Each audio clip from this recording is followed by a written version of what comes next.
Now, next one here we'll talk about is exercise. So again, think of this as, we said diet, we said sleep. That's number one and number two, the things that you can control. You can control when you go to bed and what you do to prepare for bed. You can control your diet. You can also control exercise. And in my opinion, this is probably the most underrated element of stress management. And it's because the first thing that typically goes during times of intense or prolonged stress is exercise. People tend to gravitate toward bad food choices, and then that couples and snowballs over into a lack of activity or a lack of exercise, because when the food makes you feel bad and it sucks your energy from you because it's not healthy, you then justify that lack of energy as, I'm not going to exercise today, or I'm not going to do my exercise. So exercise is very important. Now, there are a number of different components. I would just simply say this.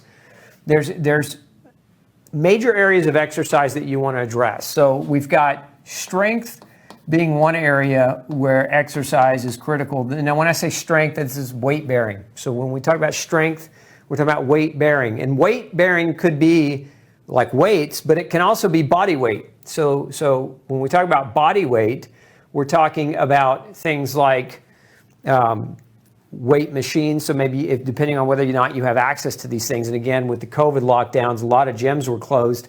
And so people basically struggled to be able to get exercise at a gym. So this is where, if you've got like resistance bands at home, or if you've got, you don't even necessarily need weights per se, you just need body weight. So things like squats, pull-ups, push-ups, lunges, sit-ups, these don't require weights.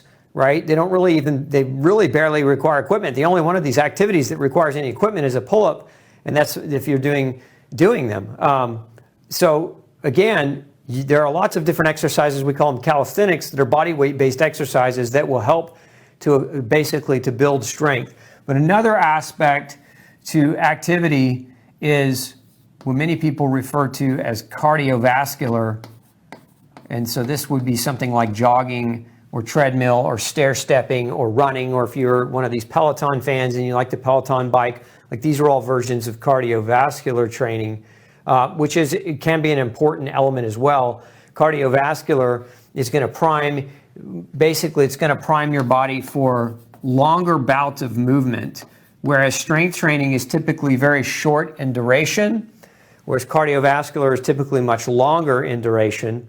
And so I'd like to give you an example. One of the things I like to do for my cardiovascular is not what most people consider to be cardio, like a treadmill where you're running or jogging. But in my office, when I have 7 hours of clients in a day, one of the things I'll do every other client is I have a treadmill under my desk, and I'll pull that out and I'll walk as I talk, and I'll walk at a nice clip, not too terribly slow, but also not so fast that I'm short of breath. And that gives me several hours a day where I'm not sitting in a chair, where I'm actually able to move and walk. So cardiovascular movement, again, that prolonged movement where your body, remember, the longer you sit, the longer you're immobilized, the more your body will deteriorate. And you can't trade 10 minutes of exercise for 8 hours of sitting. It's not a fair trade. So you've got to have some way to build in movement. If you have a job that requires that you sit at a computer or that you sit for long periods of time, you've got to have some way to add movement into that. And so this would be another element of exercise that I would encourage you to explore. And then, of course, the third, so again, if we're kind of mapping this out, the third is flexibility. And so this is, how tight are you? Simple do-at-home test. Stand up right now as you're watching this video, listening and learning. Bend over and touch your toes, but do it without bending your knees. If you can't, then you're not flexible enough. If you can't touch your own toes, you're not flexible enough. And this is something that you're going to want to work on, because if you ignore the flexibility for strength, what you actually do is you increase your risk for injuring yourself. Where I see this happen is people are so tight because their legs and their gluteal muscles are super atrophied. And so then they start trying to do a squat, or they start trying to do a lunge, and the muscles are so tight and so atrophied, and the joint is hyper compressed when the muscles are atrophied, and so they actually end up increasing the risk for the development of injury because they're not flexible enough. One of the ways we stay flexible is through movement. So having regular movement throughout the course of your day, this is why so many experts recommend about 10,000 steps a day, because that 10,000 steps is 5 miles of movement, that's going to keep your lymphatic fluid and your muscles and your joints pumping fluid through them, which is going to enhance your flexibility. Which again, when you enhance your flexibility, it's easier to get stronger faster because you're not working with the potential to get injured. So flexibility is very important. For flexibility, you can see there are a lot of different things that people do. Yoga, foam rolling, Pilates is another one that can help serve to be strengthening and help with flexing. And the static and dynamic stretching, which is one of my favorite ways, is just to actually just... the reason why I like static and dynamic stretching probably better than all those other things, these are all kind of organized ways to go about it. But this, less organized, if you don't know much about different stretches, it might be beneficial at first maybe to even hire a trainer to help you understand how to stretch yourself if that's something that you lack the knowledge on. But stretching directly, stretching your body, is one really great way to get to know your body, right? It gives you feedback. So like if you bend over and you can't touch your toes, there's feedback right there. And if you do a runner stretch where you grab your heel and pull your heel up to your buttock to stretch your quad muscles, and you can't really do that, that's feedback. And so as you do different stretching activities and exercises, your body is giving you feedback where you need to be stretched or where you need to be loosened the most. And so some of those areas, this is really great for self-feedback. And to me, nothing is more important than paying attention to that feedback that your body tries to give you. So this is a great way to get that flexibility piece in. Whereas this is squats, pull-ups, push-ups, lunges, sit-ups, squats.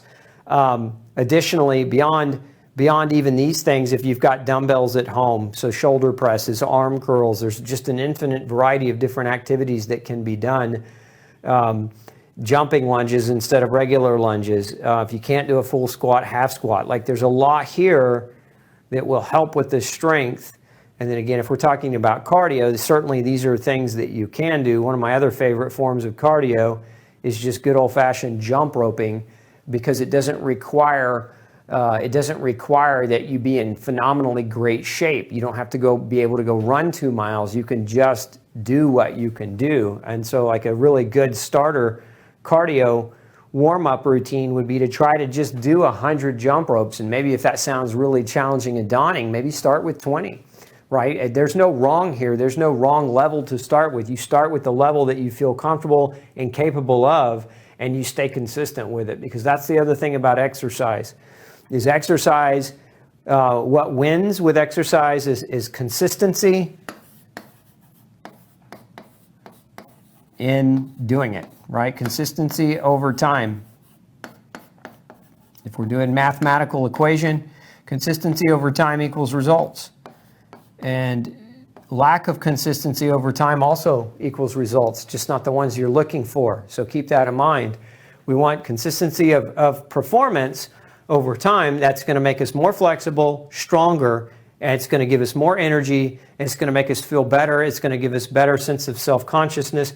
All those things are important components of exercise. And one of the other thing that exercise is so critical for is it's super critical for maintaining your lymphatic flow. So your lymphatic fluids, generate through your body. There's no pump that like your heart pumps your blood. What pumps your lymphatic system, which is a big part of your detoxification? It's activity, it's movement, it's exercise. And this is one of the reasons why exercise is really classified as one of the top ways to maintain your health and longevity. As a matter of fact, researchers really truly believe that of all the things that you could do to improve your longevity, this is probably one of the most important of all, because what we know, there's actually a condition in medicine called sarcopenia, and sarcopenia refers to age-related muscle loss, although age has very little to do with it. It has more to do with a lack of consistency of activity over time, which is what leads to what doctors again call sarcopenia, which is what increases your risk of dying about 20 years earlier than if you weren't doing it. Okay, let's talk next about category. Now, we hit on this a minute ago, and we're going to hit on it a little bit more, but let's talk a little bit about sunshine, which is one of the other controllable, modifiable factors. Now, you have control over this most of the time, depending on where you live. Now, if you live, in the north, if you're in Canada, for example, or if you're in Alaska, this is going to be a little bit harder to come by. And if that's the case, you might consider investing in a vitamin D sun lamp where you can get this benefit even though you may not have the ability to go outside. But if you live below 27 degrees latitude, then you, even in the winter months, you still have the ability to go outside and soak up some of the sun's rays. And again, we're not talking about sunbathing. We're not talking about going out and getting a suntan. That's not what I'm referring to. What I'm referring to is just pure sunshine. And if we stick to that time frame between 9 a.m. and 11 a.m., that's when we're going to get a good amount of vitamin D. That's when we're going to get a good amount of melatonin. So if we're talking about benefits of sun exposure, we mentioned earlier vitamin D, your skin converts, or I should say in your skin, you have a type of cholesterol into vitamin D. So when UV light hits your skin, it converts this cholesterol, it's called 7-dehydrocholesterol, it turns it into vitamin D, and then that vitamin D circulates to your liver and kidneys and becomes activated forms of vitamin D that helps with these things here, right? It helps strengthen your immune system. We know that, for example, vitamin D deficiency is linked to 19 different types of cancer. We know vitamin D deficiency can contribute to autoimmune disease. We know that those that have colds and flus and even COVID have worse outcomes when their vitamin D levels are low. We know that vitamin D deficiency can reduce your muscle mass, which we just got done talking about. Exercise is important for building it. We know that vitamin D deficiency can also contribute to elevations in blood sugar, which we talked about with stress earlier. So this is really a very, very critical nutrient. And I would like you all to consider that sunshine is a nutrient, not something to be shunned and not something to run away from. Even if you are from Ireland and you have red hair and you're fair skinned, that doesn't mean you go out and bake in the sun and get burned. You've got to get sunshine though, and we all need to get sunshine to the limitation that our skin can tolerate it. And so everyone's skin tolerance and skin tone is a little different. So you have to view your exposure to sunshine as you want to get the maximum dose that you can get without burning your skin. Now, I know many of you have been told to avoid the sun, to stay away from the sun because it's going to cause skin cancer, and that actually isn't true. What causes skin cancer is radiation damage. Now, sunshine will provide radiation to you. It's the radiative damage in mass quantities. If you ever heard the term minimal erythemal dose, is referring to the minimal quantity of sunshine that it causes to cause your skin to get enough radiation damage to turn red. That's a minimal erythemal dose, and that is what you want to avoid. So if your skin can tolerate 10 minutes, but at 15 minutes you get red and burned, then don't go out for 15, go out for 10. Now also know that the more you get it consistently, the more your body can tolerate. And so that's part of what happens is as you get sunshine, your skin cells produce a pigment that help protect you. And there's a benefit to making that pigment as well, because that pigment has other functions that are also immune strengthening. So again, that sunshine, vitamin D, builds and strengthens your immune system, and not just through vitamin D, but also what we talked about earlier, which is melatonin. It helps with melatonin, and it also helps to maintain strong skeletal structure. Sunshine does through vitamin D. Remember that vitamin D helps you absorb calcium and other minerals from the food that you eat, but also helps to fight depression through boosting serotonin, but also through boosting your melatonin. Both hormones are happy hormones as well. So a lot of benefits to getting regular sunshine, and this is one of the reasons why if your dermatologist is telling you to avoid it, you probably ought to get a second opinion, because it's not about avoiding the sun, it's about not getting burned when you go in the sun. Very, very big distinction. It's kind of like, I don't know, I like the water analogy. Don't drink water because somebody drowned it in water once is not a reason to say that we should avoid water. It's about dose, right? It's about the quantity, and the same thing with sunshine. Hey, don't forget to check out the rest of the series right here. Make sure you hit subscribe below. And as always, thanks for tuning in.